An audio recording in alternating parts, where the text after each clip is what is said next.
মায়েরা আপনারা কীর্তন শুনবেন কেন? ছেলে বিপদে পড়বে তখন ভগবানের কাছে গিয়ে বলবেন, প্রভু ছেলে বিপদে পড়েছে, বাঁচাও। আজকে ভগবানের নামে আপনারা বসেছেন, সংসারে আপনি বিপদে পড়বেন, ভগবানকে ডাকতে হবে না, ভগবান আপনার কাছে এসে হাজির হবে। কেন? আপনি যে অসময়ে ডেকেছেন, এই জন্য অসময়ে আপনার কাছে এসেছি। আজকে রাত্রিবেলায় কীর্তন শুনবেন, আপনার সন্তানের মঙ্গল হবে, আপনার সংসারে মঙ্গল হবে, আপনি বুঝতেই পারবেন না কোথা থেকে কৃপা হয়ে গেছে। এই জন্য মায়েদের ভক্তি সবচাইতে বেশি হয় সব জায়গাতে। বাবারা অনেকে রয়েছেন, আমি দেখতে পাচ্ছি প্রাণ ভরে মন ভরে কীর্তন শুনছেন। শুধু বলে রাখি, বিল্লমঙ্গলের সঙ্গে চিন্তার ভালোবাসা হয়ে গেল। বিল্লমঙ্গলে বাবা যখন মারা গেল, প্রত্যেক দিন চিন্তার কাছে বিল্লমঙ্গল যায়।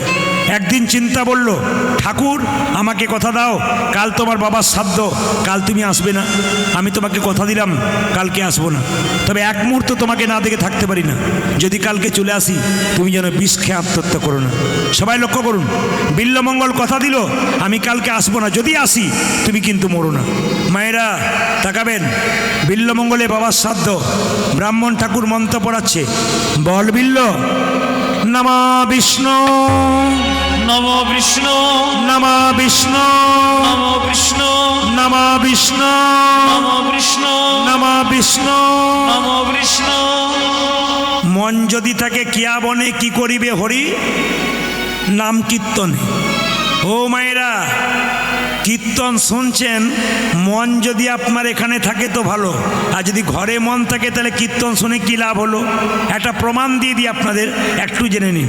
আপনাদের শ্রীধরপুরে কীর্তন হচ্ছে, অনেক জায়গায় কীর্তন হয়, তো কিছু কিছু পার্টি থাকে দেখবেন, মানে সন্ধে হলে একটুকু। আপনাদের এখানে এরকম লোক নাই না, এখানে কেউ খায় না। পার্টি আছে, সব জায়গাতেই আছে। তাকাবেন তাকাবেন, এক জায়গায় কীর্তন হচ্ছে সন্ধ্যাবেলায়, রাম আর শ্যাম দুজনে কাজ করে এসে একবার মদের ভাটিতে যায় এক গ্লাস করে পাবার জন্য। তো রাস্তায় আস্তে আস্তে রাম বলছে, শোন প্রত্যেক দিন তো খাই, আজ আমি খাবো না। বলে কেন? আজ হরিনাম হচ্ছে, হরিনাম শুনবো, তুই খাগা। এখন লক্ষ্য করুন, শ্যাম গিয়ে বলছে, তুই হরিনাম শোন, আমার এক গ্লাস না হলে ঘুমই হবে না। মায়েরা, রাম কীর্তনে বসেছে কীর্তন শুনতে, আর শ্যাম মদের ভাটিতে বসে আছে। এখন লক্ষ্য করুন, যেই না মদের ভাটিতে বসে মদের গ্লাসটা দিয়েছে, অমনি শ্যাম মনে মনে ভাবছে, বাহ, আহারে কৃষ্ণের গুণকীর্তন হচ্ছে, সেখানে রাম বসে রইল, আর আমি কত হতভাগ্য, আমি বসতে পারলাম না। প্রতিদিন মদ খায়, আজও খেলাম, ও খেলো না, ও হরিনাম শুনছে, আর আমি হরিনাম শুনতে পারলাম না। হঠাৎ তাকিয়ে দেখলো মদের ভাটির দোকানে কৃষ্ণের ছবি আছে, মদের গ্লাসটা হাতে। ছেলেটা শ্যাম কৃষ্ণের দিকে তাকিয়ে মনে মনে বলছে, বাহ, এত সুন্দর মাথার চূড়া, হাতের বাঁশি, পায়ের নুপুর, তোমার গুণকীর্তন রাম শুনছে, আমি শুনতে পেলাম না। মায়েরা, ও মদের ভাটিতে বসে আছে, হাতে মদের গ্লাস আছে, মনটা কিন্তু হরিনামে বসে আছে। আর রাম হরিনামে বসে আছে, ওর মন কিন্তু হরিনামে নাই। ও মনে মনে ভাবছে, বেকার এলাম, এতক্ষণ শ্যামের বোধহয় 2 গ্লাস হয়ে গেল, আমার হলো না। তার মানে কি বলুন তো, রাম হরিবাসরে বসে মনটা মদের ভাটিতে রেখেছে, আর শ্যাম মদের ভাটিতে বসে মনটা এখানে রেখেছে। কিছু মনে করবেন না, কীর্তন হলেও অনেকে এখানে বসলে মনটা বাড়িতে রাখে, আবার মাইকের মাধ্যমে অনেকে বাড়িতে শুনছে, দেহটা ওখানে আছে, মনটা কিন্তু এখানে পড়ে আছে। তাই বলবো, মন যদি চাঙ্গা, কটুরিতে গঙ্গা। আগে মনকে পবিত্র করো, মনকে লাগাও। মায়েরা, 4টে আপেল 4টে কলা মন্দিরে নিয়ে গেলেন, ভগবান খায়? জোরে বলুন হ্যাঁ না। ভগবান খায় না। তাহলে ভগবান কি করে? দেখে কি তুমি যে 4টে কলা 4টে আপেল নিয়ে এলে, প্রেমের ভাবে নিয়ে এলে না অহংকারের ভাবে নিয়ে এলে? ভগবান বলল, মান মানা মদ ভক্ত মদ জাজিমাং কুরু। তার মানে কি? ওগো ভক্ত, তোমার দেওয়ার মতো কিছু নাই, তোমার মনটা তুমি আমাকে দাও। বিল্লমঙ্গল চুপচাপ বসে আছে, ব্রাহ্মণ বলছে, বল নমঃ বিষ্ণু নমো বিষ্ণু নমঃ বিষ্ণু নমো নমঃ বিষ্ণু। নমো বিষ্ণু। বিল্লমঙ্গল চুপ করে আছে, ব্রাহ্মণ বলল, বল নমো চিন্তামণি, নমো চিন্তামণি, নমো চিন্তামণি, নমো চিন্তামণি, নমো চিন্তামণি। নমো চিন্তামণি। ব্রাহ্মণ রেগে লাল হয়ে গেল, বেটা আমি বিষ্ণুর কথা বলছি, চিন্তামণির কথা বলছি, রইল তোর বাপের সাধ্য। ব্রাহ্মণ রেগে চলে গেল বাবা। আচ্ছা বলুন তো মায়েরা, বলুন তো মায়েরা, সারাদিন যদি উপবাস করে বসে থাকেন আপনার শরীরটা, হ্যাঁ আপনার শরীরটা ক্লান্ত হয়ে যায় না আপনার ফুর্তি থাকে শরীরে? উপবাস করলে সন্ধ্যাবেলায় মনে হয় একবার লম্বা হয়ে শুয়ে পড়ি, শরীরটা ক্লান্ত হচ্ছে। বিল্বমঙ্গলকে ছেড়ে ব্রাহ্মণ তো চলে গেল, বিল্বমঙ্গল শুয়ে পড়ল। রাত্রি 12টা যখন বাজছে মনে মনে ভাবলো, চিন্তা আজকে তোমার কাছে যাই নাই, মনে হচ্ছে কতদিন তোমার কাছে যাই নাই, আমি তোমার কাছে যাবই। যেই না দরজা খুলেছে চমকে উঠল, আকাশে বজ্রপাত, বৃষ্টি। চিন্তা চিন্তা চিন্তা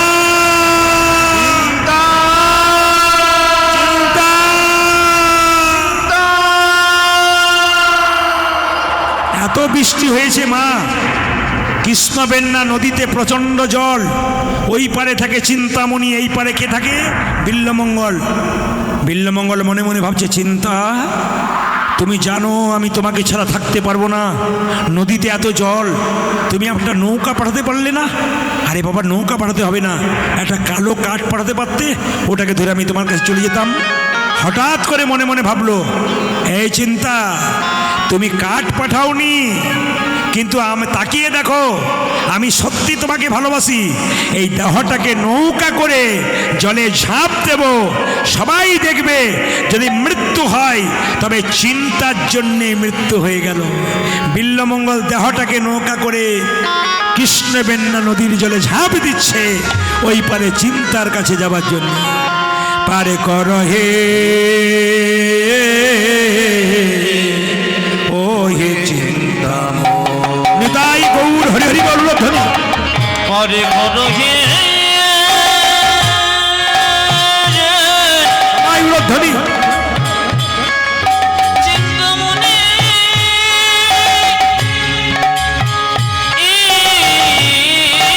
গো।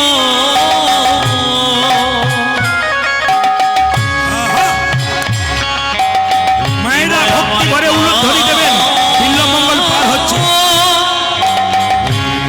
পারি কইরা পারি করা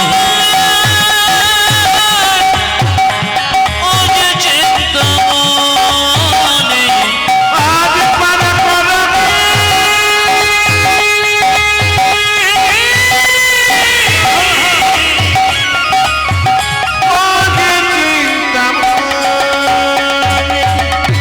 নামের মালা পইরা গলে ভাইসা দিলাম দেহ খানি। ওই নামের মালা পইরা কইরা গলি ভাষা দিলাম দেহ খানি। নামের মালা পইরা গলে ভাইসা দিলাম দেহ খানি। তাই গৌর হরি হরি বল, হরি বল।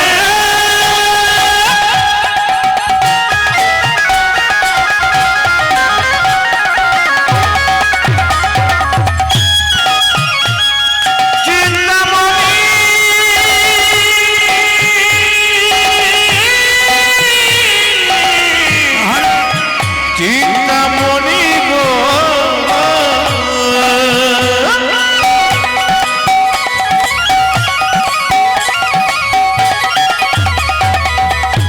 আজ আমায় তুমি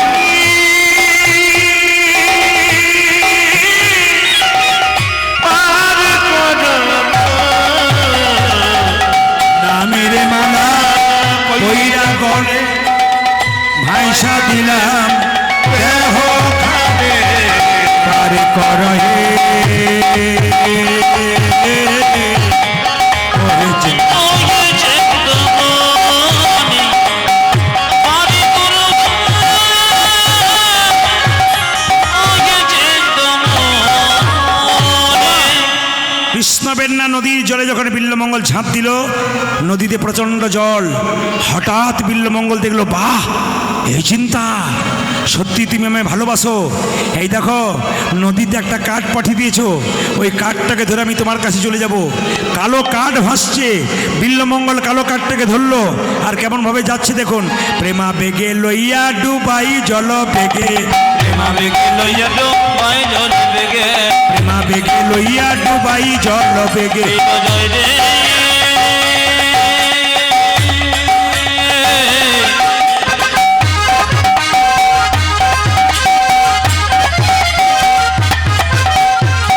বেদ ঠাকুর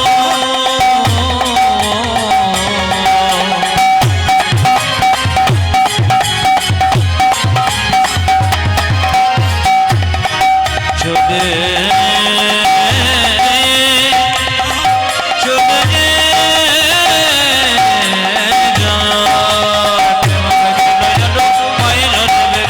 প্রেমা বেগে লইয়া ডুবাই জল বেগে, প্রেমা বেগে লইয়া ডুবাই জল বেগে। ডুবিতে ভাসিতে এক সব পাইল আজ আগে, ডুবিতে ভাসিতে একে সব ভাই ওই যে ডুবিতে ভাসিতে এক সব পাইল আজ আগে। ডুবিতে ভাসিতে এক সব পাইল আগে।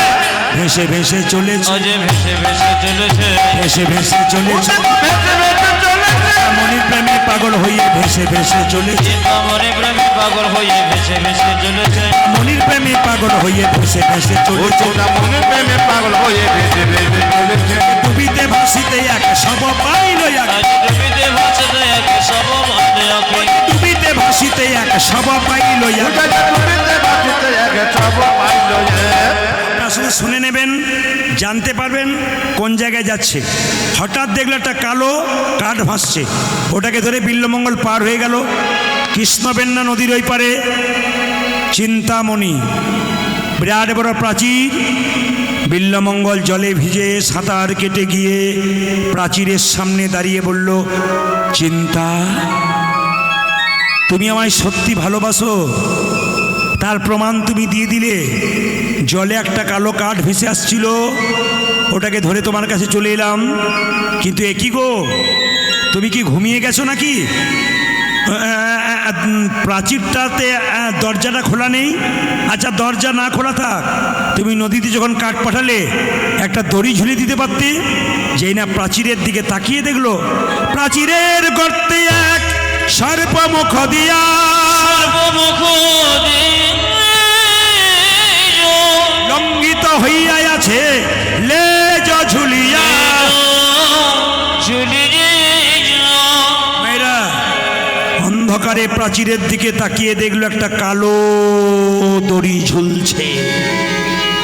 ওটাকে দড়ি ভেবে অন্ধকারে যেই না প্রাচীরের ওপাশে ঝাঁপ দিয়েছে, চিন্তামণির ঘুম ভেঙে গেছে।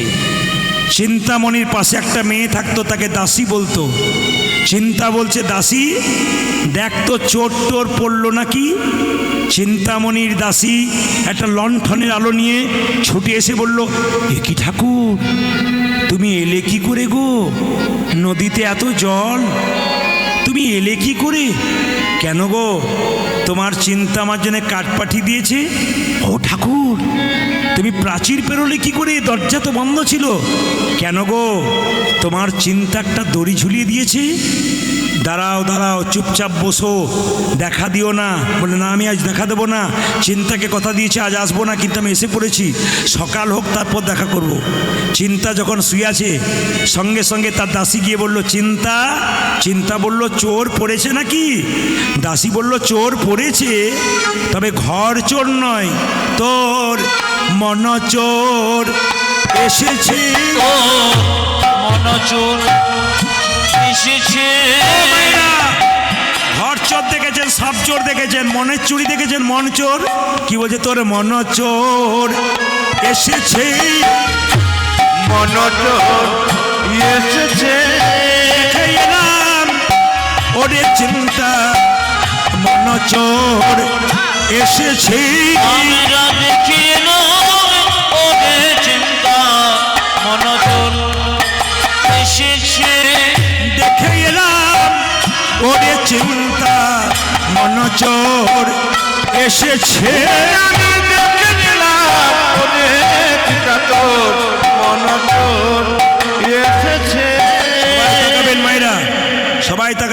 ঘাটিতে। বিল্লমঙ্গল যখন চুপচাপ দাঁড়িয়ে আছে, চিন্তামণি ঘর থেকে বেরিয়েছে, বলল, ঠাকুর ঠাকুর আমায় ভুলে থাকতে পারলে না? না গো। তুমি নদী পার হলে কি করে? কেন গো? তুমি একটা কালো কাঠ পাঠিয়ে দিয়েছো, ওটাকে ধরে চলে এলাম। আমি কালো কাঠ পাঠালাম? হ্যাঁ। কোথায়? বলে, নদীতে। চলো দেখাবো তোমাকে, সকাল হয়ে গেছে। আচ্ছা, তুমি প্রাচীর পার হলে কি করে? কেন গো? তুমি একটা দড়ি ঝুলিয়ে দিয়েছিলে, ওই দড়িটাকে ধরে এলাম। সবাই তাকাবেন বাবা। বিল্লমঙ্গলকে হাতে ধরে চিন্তামণি নদীর কিনারায় নিয়ে গেল। দেখলো কি জানেন? যে কালো কাঠটা ধরেছে ওটা কালো কাঠ নয়, একটা মরা মানুষের শরীরকে ধরে এসেছে। বিল্লমঙ্গলে হাত ধরে ধরে চিন্তামণি বলে উঠল, ঠাকুর এত প্রেম যদি দিলে তবে পতিতা মেয়েকে দিলে কেন? এই প্রেম তুমি স্বয়ং ভগবানকে দাও। একদিন ভগবানের কৃপা পেলে তুমি বৃন্দাবন চন্দ্র কৃষ্ণকে লাভ করবে। আমি যে পতিতা মেয়ে, তুমি আমার ভালোবাসাকে পরোয়া করে মৃত্যুর পরোয়া না করে আমার কাছে ছুটে এলে, তুমি জলের মধ্যে ঝাঁপ দিয়ে। ঠাকুর আমার মধ্যে তুমি কি পেয়েছো ঠাকুর? বিল্লমঙ্গল বলল, তোমার মধ্যে ধ্যান জ্ঞান ঈশ্বর সব পেয়েছি আমি, তুমি আমার সব। আচ্ছা ঠাকুর, তুমি যে বললে প্রাচীরে দড়ি ঝুলিয়ে দিয়েছি, কোথায় দড়ি? কই দেখাও তো গিয়ে। চমকে গেল। দড়ি নয় মা, অন্ধকারে একটা বিষধর সাপ গর্তের মধ্যে মুখটা দিয়েছিল, লেজটা বাইরে ছিল। দড়ি ভেবে বিল্লমঙ্গল নদী প্রাচীর পার হয়েছে। বিল্লমঙ্গলে হাত ধরে ধরে চিন্তামণি বলল, ঠাকুর এত প্রেম যদি তুমি আমাকে দিলে, আমার মাথায় হাত দিয়ে কথা দাও, আজ থেকে তোমাকে যা বলবো তুমি তাই করবে। বলে, হ্যাঁ করব। কি করবে শোনো, তোমাকে একটা কৃষ্ণের ছবি দিলাম, এই ছবি নিয়ে তুমি বৃন্দাবনে চলে যাও। একদিন তুমি কৃষ্ণের চরণ পাবে, আর কৃষ্ণের চরণ পেলে তুমি আমায় ডাকবে। তুমি গোবিন্দের দাস, আমি দাসী হয়ে দুজনে ভগবানের ভজন করব। পতিতালয়ে বাস করে চিন্তামণি কেমন বুদ্ধি দিল দেখুন। বিল্লমঙ্গল যাচ্ছে কৃষ্ণের ছবিটাকে নিয়ে, আর গাইতে গাইতে যাচ্ছে, আমি কোথায় গেলে পাবো গো দেখা, আমার ঘন শ্যাম, আমার ঘন শ্যাম। আমি কোথায় গেলে পাবো গো দেখা, আমায় ঘন শ্যামে, আমায় ঘন শ্যামে। আমি কোথায় গেলে পাবো গো দেখা, আমার ঘন শ্যাম, আমার ঘন শ্যাম। আমি কোথায় গেলে পাবো দেখা, আমার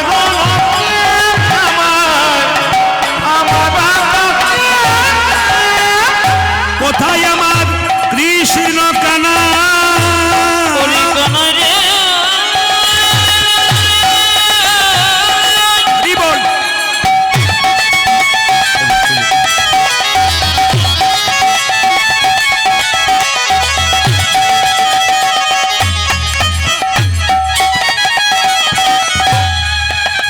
একবারে দেখো দে,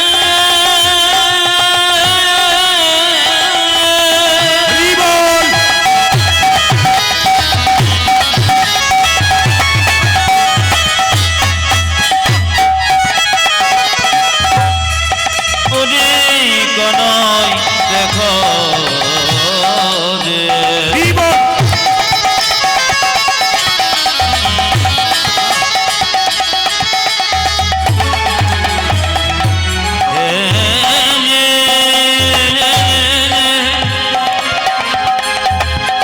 একবার দেখো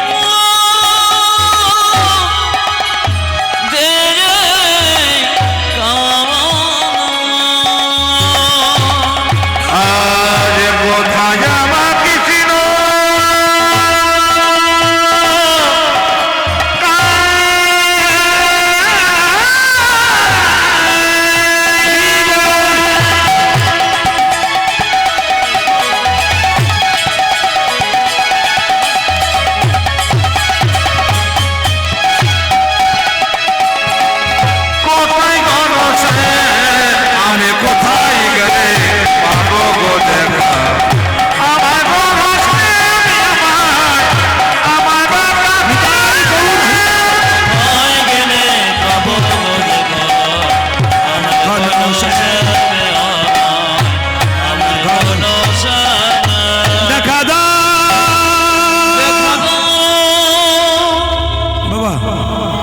পর্যন্ত শুনলেন, বিল্লমঙ্গল বৃন্দাবনে চলে গেল। আপনার সংসার থেকে কি কর্ম করবেন, ভগবানকে পাবেন। সবাইকে বলে রাখি, যে যেখানে বসে আছেন মায়েরা, আপনাদের কিছু কর্তব্য আছে আপনার ভগবানকে ভজনা করার জন্য। দেখবেন একটু ললাটে তিলক করতে হয়, তুলসীর মালা পড়তে হয়। এখানে যারা কীর্তন শুনতেছেন হাত তুলতে বলবো, কারা কারা তুলসীর মালা নিয়েছেন হাত তুলুন। বাহ, বেশ, নামান। মায়েদের সংখ্যা বেশি দেখলাম, বাবাদের কম দেখলাম। তিলক নিয়েছেন অনেকে, তিলক বাড়িতে নেন। যদি না নেন অপরাধ নেই। যদি আপনার তুলসীর মালা কেউ না নিতে পেরেছেন তাতে অপরাধ নেই। কেন? তুলসীর মালা বাজার থেকে কিনতে পাওয়া যায়, ওটা পরে নিলেই ভক্ত হওয়া যায় না। তিলক দোকান থেকে কিনতে পাওয়া যায়, ওটা পরে নিলে ভক্ত হওয়া যায় না। কেন? আগে ভেতরটাকে ভালো করতে হবে, তবে তিলক মালা নিয়ে লাভ আছে। ভেতর যার ভালো নাই, তিলক মালা নিয়ে তার কোনো লাভ নাই। সবাই তাকাবেন। তাহলে কি পরবেন না? তিলকমালা পরেন কেন? ওটা মাস্টার। আপনি রাস্তা দিয়ে পেরিয়ে যাচ্ছেন, কারো পাকা পেয়ারা ঝুলছে গাছে, আপনি তুলতে যাচ্ছেন, হঠাৎ করে আপনার বিবেক ধাক্কা দিচ্ছে, না বলে নিতে নাই, তুই জানিস না তোর গলায় মালা তিলক রয়েছে, তুই চুরি করছিস। পাছে লোকে কিছু বলে, তার জন্যে মালা তিলক হলো মাস্টারের মতো। এই দুটো কিন্তু গলাতে থাকা দরকার। তাকাবেন, তিলক নেবেন কেন? সবাই তাকাবেন মায়েরা। এই যে আমাকে দেখতে পাচ্ছেন, কপালে তিলক আছে, নাকে একটা ফোঁটা আছে। আপনারা অনেকে নেন, অনেকে নেন না। যেমন আমাদের হিন্দুদের একটা লজ্জার ব্যাপার, কি বলুন তো, কেউ যদি কোনো মেয়ে যদি তিলকমালা করে, যেমন আমার পাশের বাড়িতে একটা মেয়ে 25 বছর বয়স, তিলকমালা করে, বাচ্চাকে নিরামিষ খায়, তখন পাশের বাড়ির 5টা মেয়ে বলা বলি করে, বাবারে দিদি, হারানের বইয়ের কি ঢং দিদি, ভগবানকে বোধহয় আগেই পেয়ে যাবে ও। তার মানে কি? যাতে ও না করতে পারে তার জন্য চেষ্টা। একজন মুসলিম সমাজের মানুষ যদি মৌলবী সাহেব হয়ে যায়, কতজন তাকে পেছন পেছন বলে, ভাই তুমি আল্লাহর ভক্ত হয়ে গেছো, তুমি সুন্দর পথ ধারণ করেছো, চালিয়ে যাও। আর আমাদের কেউ যদি একজন কৃষ্ণ ভক্ত হয়ে যায়, তাকে পেছনে লেগে কতক্ষণে তাকে সরানো যায় তার চেষ্টা আমরা করতে থাকি। কিন্তু বারবার বলে রাখি মায়েরা, আপনি তিলক নেবেন, মালা নেবেন, যদি এখন পয়সা কেউ দিতে আসবেন না, কীর্তন চলাকালীন আসরে কেউ আসবেন না, সমস্যা আছে, ওখানে নামিয়ে দিয়ে চলে যান। সবাই তাকান। আপনি মালা তিলক নেবেন, যদি আপনাকে কেউ কিছু বলে, শুনে নিন মায়েরা, হাতি চলে বাজার, কুত্তা ভুকে হাজার। হাতি রাস্তা দিয়ে যায়, কুকুর ঘেউ ঘেউ করে, হাতি কি কুকুরের দিকে তাকায়? জোরে বলুন হ্যাঁ না না, তাকায় না।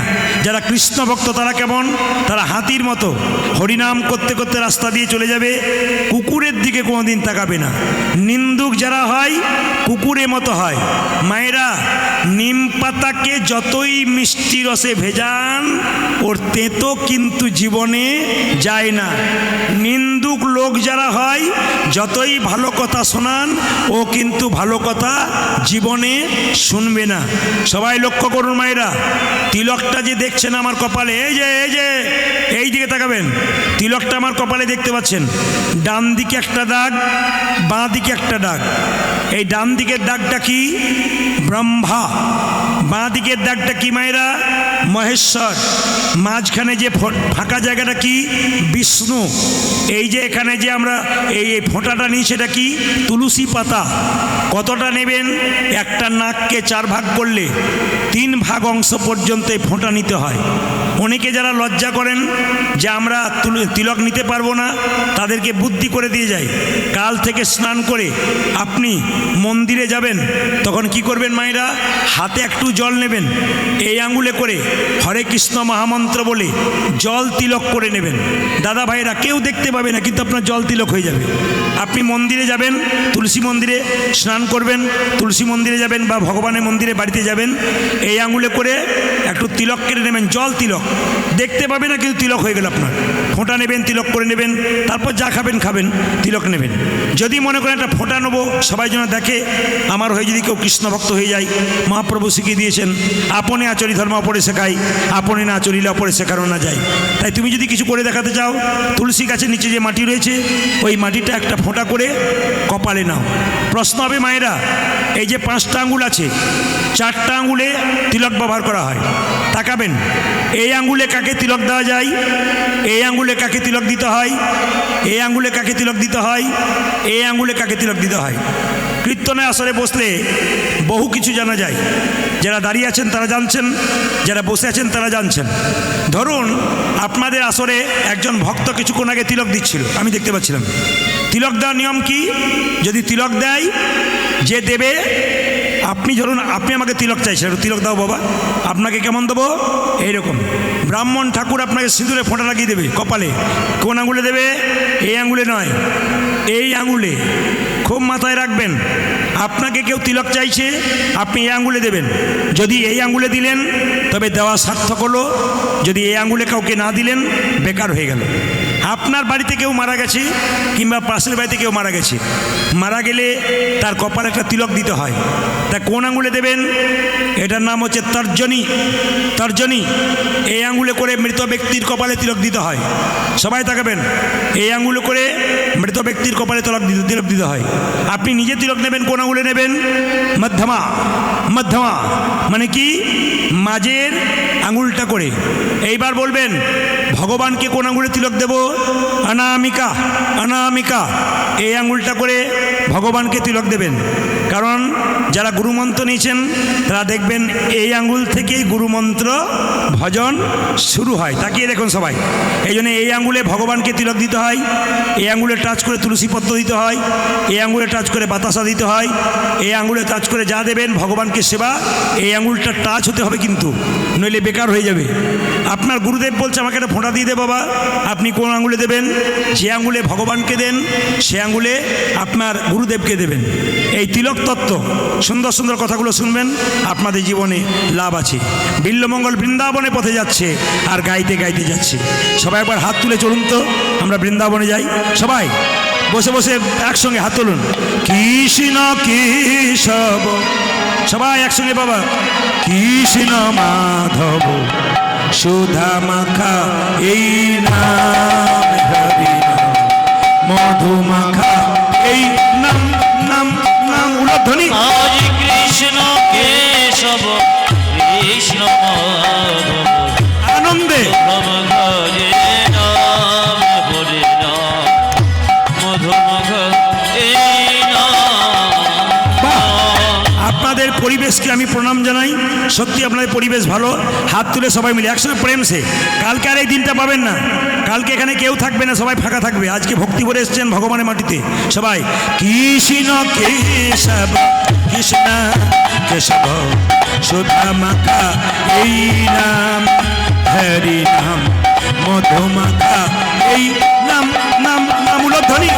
কৃষ্ণ কেশব কৃষ্ণ মাধব সুধা মাতা এই নাম, হরি নাম মধু মাতা এই নাম, নাম নাম। এই নাম জপ বলয় আপনারি, এই নামে জপ বলো যপন রে, এই নাম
জপরে জপরে রসন জপরে জপরে জপরে জপরে জপরে জপরে রসন জপরে জপরে জপরে রসন সোধা মাখা এই নাম হরি নাম মধু মাখা এই নাম হৃদয় গৌর কৃষ্ণ কেশব কৃষ্ণ প্রভু সুধম করে নাম করে মধু মাখা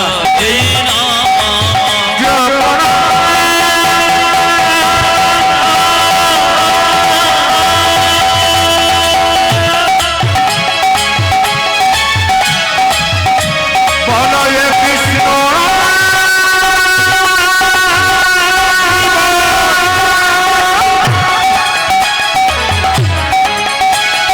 এই মধুমা ওরে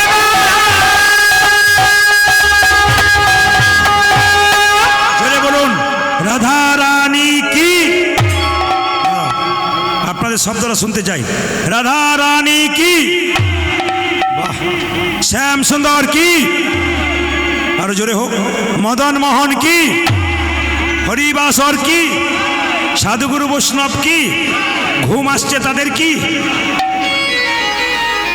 পরীক্ষা হয়ে গেল যে আপনারা কত ডুবে আছেন আমি কি বলছি ওইদিকে নজর নেই তবে বলে রাখি আমাদের সমাজে কিছু ভুল আছে আপনার শুনলে আমি শুনিয়ে দিয়ে যাব তাকাবেন আস্তে আপনাদের এই শ্রীধর পাটপুরের দিকে দেখলাম না অন্যদিকে মাংসর দোকান থাকে দরজার ওপরে লেখা থাকে শ্রীকৃষ্ণ বয়লার সেন্টার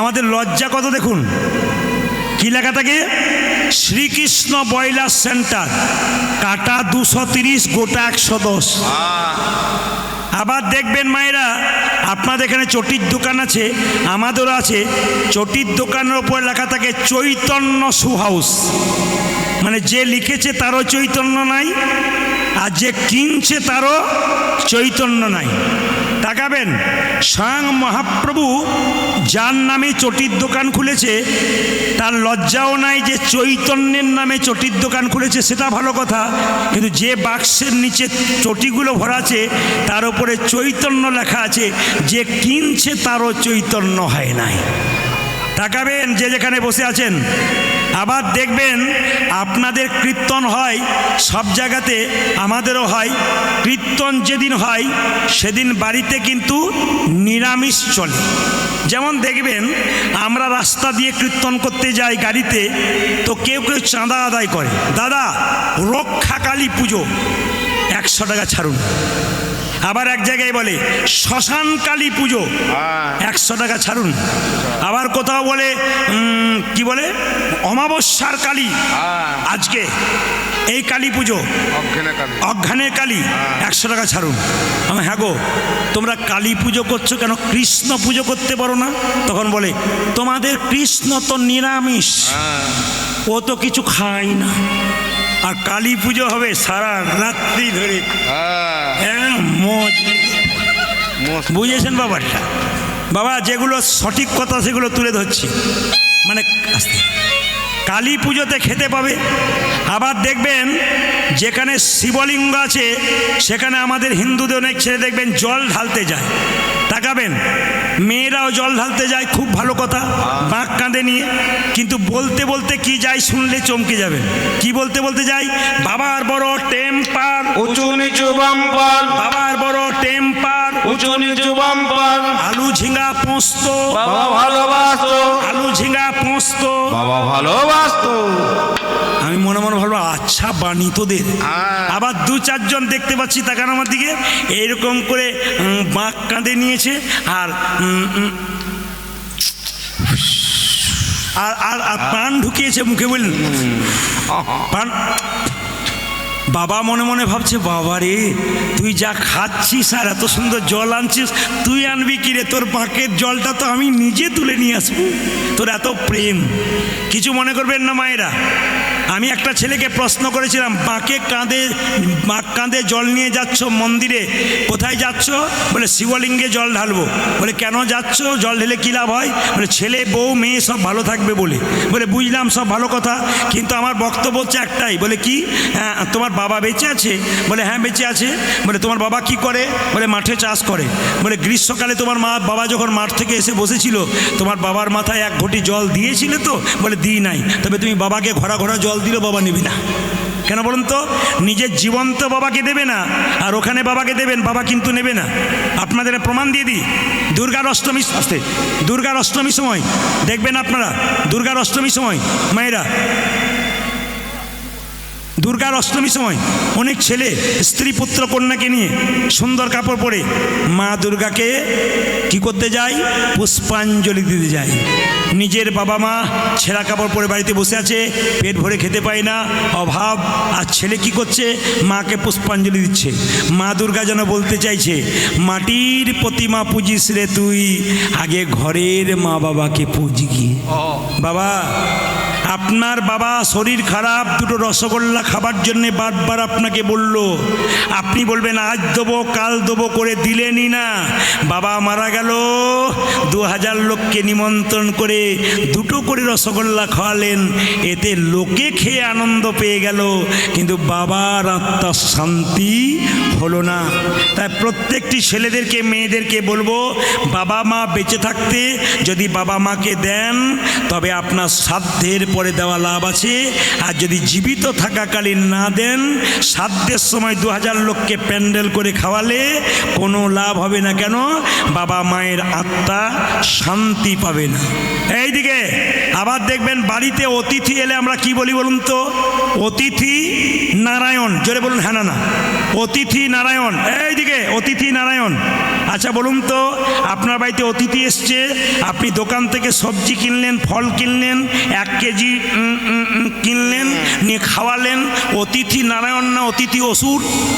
কোনটা? জোরে বলুন। তাহলে এবার থেকে যারা বাড়িতে আসবার এরকম কেটে কেটে খাওয়াবেন, তারা অসুর না অতিথি? জোরে বলুন। অতিথি যারা হবে তারা নিরামিষ খাবে, ভগবানের নাম করবে, আপনার বাড়িটাকে শুদ্ধ করে দেবে। ওই জন্য আপনি সবাইকে ডাকবেন, যা খাওয়ান খাওয়ান, কিন্তু বৈষ্ণবকে ডেকে মাসে অন্তত একবার সেবা দিন। নিতাই গৌর হরি বল বলে আপনার বাড়িতে ভাগবত কৃপা হয়ে যাবে। তবে বলে রাখি, আগামী আসতে মায়েরা, আগামী বৈশাখ মাসের 4 তারিখে রামনবমী। আগামী বৈশাখ মাসের 4 তারিখে রামনবমী। এই রামনবমীতে আপনারা কি করবেন সবাই জেনে নিন। রয়াকার ম রাম মানে কি? রয়াকার মানে রাষ্ট্র, ম মানে মঙ্গল। যার নামে গোটা রাষ্ট্রের মঙ্গল হয় তার নাম হলো রাম। মায়েরা, আপনারা যারা রাম নবমীতে পুজো করবেন, দাদা ভাইয়েরা পুজো করবেন, নিজের নিজের ধর্ম নিজের কাছে কিচ্ছু নয়। ভগবান কৃষ্ণকে পুজো করবেন, রামকে পুজো করবেন, গৌরকে পুজো করবেন, কারণ তারা তো ভগবান। তাকাবেন, আপনি রামনবমী দিন সকালবেলায় সবার কাছে ইউটিউবের মাধ্যমে শুনতে পাবেন। এখানে একবার বলে দিয়ে যাই, রামনবমীর দিন সকালবেলায় সবার কাছে নিবেদন রইল, স্নান করবেন। কিসে করবেন মায়েরা? গঙ্গা জলে। প্রশ্ন করবেন, প্রদীপবাবু গঙ্গা জল কোথায় পাবো? গঙ্গা তো সামনে নাই, শাস্ত্র বলে দিল যদি গঙ্গা জল না থাকে, স্নান করবার সময় 3 বার মাথায় জল নিয়ে গঙ্গা গঙ্গা গঙ্গা বলে স্নান করে নেবেন। দাদা ভাইয়েরা নতুন কাপড় পরবেন, মায়েরা নতুন কাপড় পরবেন, যদি না থাকে ধোয়া কাপড় পরবেন। এবার কি করবেন? রামের মূর্তি যদি বাড়িতে থাকে, না থাক চিত্রপট ছবিতে যদি রামের ছবি থাকে, সেই রামকে স্নান করান। কি দিয়ে স্নান করাবেন? পঞ্চামৃত কিংবা পঞ্চগব্য দিয়ে। ভেঙে দিয়ে আপনাদের কাছে পঞ্চামৃত কি কি? দুধ, ঘি, দই, চিনির জল, মধু, এটার নাম পঞ্চামৃত। আর পঞ্চগব্য কাকে বলে? গাভীর শরীর থেকে যে 5টা জিনিস পাওয়া যায়, দুধ, ঘি, দই, গোবর, গোমূত্র, এই 5টা দিয়ে রামকে স্নান করাতে হয়। রামের চরণে কি দেবেন? রামনবমীর দিনে ছোট্ট একটি পদ্ম ফুল দেবেন, একটি তুলসী পত্র দেবেন। রামের চরণে বসে আপনি ভগবানের নাম গুণগান করবেন, হরে কৃষ্ণ মহামন্ত্র বলবেন, ভাগবত পাঠ করবেন, গীতা পাঠ করবেন, আপনার লাভ আছে। তবে বলে রাখি, যে যেখানে বসে আছেন, যারা ভাগবত পড়েছেন, ভাগবতের 9ম অধ্যায়ে রাম সম্পর্কে ব্যাখ্যা দেওয়া আছে। যারা ভাগবত পড়েন রীতিমতো, তারা দেখবেন ভাগবতের 9ম অধ্যায়ে ভগবান রামচন্দ্রের সম্পর্কে বক্তব্য দেওয়া আছে। মায়েরা, রামের বাবার নাম কি? দশরথ। মায়ের নাম কি? কৌশল্যা। কৌশল্যা যখন রামকে জন্ম দিল, 2 ঘন্টা পরে জন্ম নিয়েছিল কে? 2 ঘন্টা পরে জন্ম নিয়েছিল কৈকেয়ী গর্ভে ভরত। 2 দিন পরে জন্ম নিয়েছিল কে? সুমিত্রার গর্ভে কে? লক্ষণ এবং শত্রুঘ্ন। এই জন্য দেখবেন রাম যখন বনবাসে গিয়েছিল, সঙ্গে কে কে গিয়েছিল? মা লক্ষণ আর কে? জোরে বলুন। সীতা। সীতা কত সতী নারী দেখুন, স্বামী গেল তার সঙ্গে চলে গেল কোথায়? না বনের মধ্যে। এই জন্য আপনাদের কাছে বলে রাখি, সতী নারী যারা স্বামীকে ভালোবাসে তারা, সবাই তাকাবেন এদিকে, যায় এদিকে এদিকে। সতী নারী যারা স্বামীকে ভালোবাসে তারা, আপনাদের এখানে সতী নারী ব্যাখ্যা দিয়ে যায়। সকালবেলায় ঘুম থেকে উঠে যে স্ত্রী তার স্বামীর পা ছুঁয়ে প্রণাম করে, তারা সতী নারী হয়। আপনারা কে কে প্রণাম করেন? হাত তুলুন, হাত তুলুন। দেখুন সব তুলেছি। দাদা বলছে কেউ নেই, ওগুলো মিথ্যা করে তুলছে। এইদিকে তাকান, এই দাঁড়ান দাঁড়ান ধরে এইদিকে। মায়েরা, এবার দেখি তো যার ডবল ডবল এসছে, একবার দেখবে তাকিয়ে বলুন, কারা কারা স্বামীকে সকালে প্রণাম করেন? 2-4 জনে দেখুন। সেই ভোটের সময় দেখে আসতে, ভোটের সময় দেখেছেন না? ভোটের সময় কিছু কিছু লোক আছে দুপক্ষেই মুড়ি খায়, কাকে যে ভোট দেয় কেউ জানে না। এই জন্য কেউ কেউ এইরকম, কেউ কেউ এইদিকে এইদিকে। মায়েরা, কালকে যেখানে বলেছিলাম কে কে স্বামীকে প্রণাম করেন, একটি মেয়ে সামনে এসে বলল, প্রদীপবাবু আমি আপনার গান সব সময় শুনি, কিন্তু আপনার কথা রাখতে পারলাম না। বলে কেন? স্বামীর পা ছুঁয়ে প্রণাম করবো না। বলে কেন?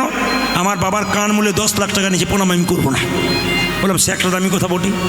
আমি একটা কথা বলে যাই, আজকে কীর্তনের পরে যখন বাড়ি যাবেন, সকালবেলায় ঘুম থেকে উঠবেন, স্বামীকে একবার প্রণাম করে নেবেন। আর দাদা ভাইরা সব পাগুলো একটু ধুয়ে মুছে শোবেন, কাল সকালে আপনার প্রণাম হবে, কিন্তু ধুলো বাড়ি যেন না থাকে। এই দিকে তাকাবেন। মায়েদের সঙ্গে বলে রাখি, আপনার সঙ্গে আপনার স্বামীর সম্পর্ক কি? আমি বলবো, এরা হ্যাঁ বলবে, আপনারা চুপ করে থাকুন। জোরে বলুন, আপনার স্বামী আপনার গুরু হয়? আপনার স্বামী আপনার গুরু হয়? জোরে বলুন, হয়। শ্রীধরপুরের সাহস আছে ভালো। গুরু হয় না কি হয়? দাদারা বলছে ঘরে গিয়ে দেখবেন কি হয়। বাবা কিছু মনে করবেন না, মায়েদের একটা স্বভাব আছে, আপনাদের শ্রীধরপুরে আছে কিনা জানি না, আমাদের ওদিকে আছে কীরকম বলুন তো? স্বামীকে খালি ওই খোঁটা মারে, কি আমার মতো মেয়ে বলে তোমার সংসার করেছিল, নইলে দেখতে কি। এ সব জায়গাতে আছে নাকি? দাদারা হারে হারে টের পাচ্ছে। আবার দেখবেন দাদা ভাইয়েরা কিছু মনে করবেন না, বিয়ে বাড়িতে যাবেন, আপনার স্ত্রীকে বলেন, শুনছ পরশু বিয়ে আছে, বিয়ে বাড়িতে যাবো। তো স্ত্রী কি বলে? আমার তো ভালো শাড়ি না। এত দিচ্ছেন তো না না, আপনাদের এখানে কেউ বলেন আর কি। স্বামী আপনার গুরু হয়, স্বামী আপনার দেবতা হয়। জোরে বলুন, হয়। বাহ, কি লক্ষ্মী মা আপনারা। হয়। আপনার স্বামী আপনার রোগের ওষুধ হয়। এবার আর হয় বলে নাই। আপনার স্বামী আপনার বাবা হয়। না না, এখন আমি বোঝাবো, এত সোজা নয়। আমি যখন ছুড়বো কোনো কথা, ওটা বোঝাবো। তাকাবেন, আপনার স্বামী আপনার বাবা হয়। 2-4 জন বলছে তাহলে হয়, আপনি যখন বলছেন তখন হয়। ও মায়েরা, একটু আস্তে শুনবেন, আমার ঠান্ডা লেগে গেছে খুব জোর। জোরে বলুন, আপনার স্বামী আপনার কে হয়? আপনার স্বামী আপনার বাবা হয়, ছেলে হয়, বন্ধু হয়, ভাই হয়। না না, আমি বলি নাই, বিষ্ণুপ্রিয়া নিমাইকে বলেছিল। নিমাই বলেছিল, প্রিয়া তুমি বাপের বাড়ি চলে যাও। বিষ্ণুপ্রিয়া বলেছিল, কি বাপের বাড়ি নয়, তুমি আমার বাবা, তুমি আমার ছেলে, তুমি আমার ভাই, তুমি আমার ইহকাল, তুমি আমার পরকাল। নিমাই জিজ্ঞেস করেছিল, আমি এত বড় পণ্ডিত, লোকে আমাকে নিমাই পণ্ডিত বলে, আমি জানতে পারি না স্বামী কখন বাবা হয়, ছেলে হয়, বন্ধু হয়, তুমি আমায় বুঝিয়ে দাও। বিষ্ণুপ্রিয়া বলেছিল, শোনো, অন্নদানে পিতা সম রতি দানে পতি, আজি অন্নদানে পিতা সম রতি দানে পতি, অন্নদানে পিতা সম রতি দানে পতি। অন্নদানে পিতা সমরতি জানে পতি।